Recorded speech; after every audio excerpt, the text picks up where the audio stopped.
It's not hard to see that our town has gone soccer crazy. With City SC's dazzling first year adding a new chapter to St. Louis's storied soccer history and the arrival of Team USA this week, what became a time to reflect on the past and in the process get excited about the future.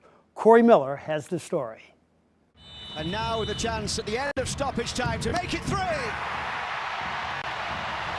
U.S. men's national team head coach Gregg Berhalter set off some hubbub this week when he had this to say to me after a training session.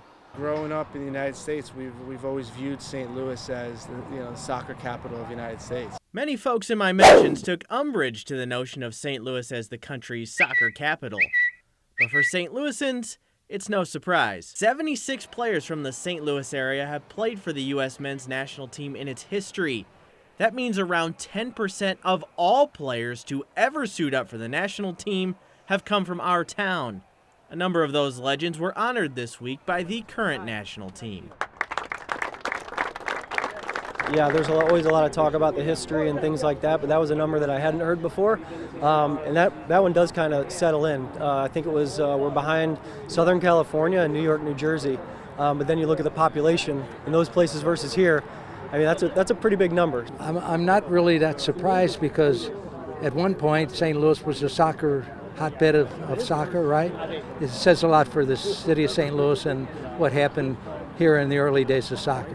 Oh, I take great pride in that. I think all of us do. And, I don't think we think enough of it and take enough pride in that. I think that's a tremendous statistic. The St. Louis Team USA legacy carried on by names like Tim Ream and Josh Sargent. The link from the past to the present is as clear as ever.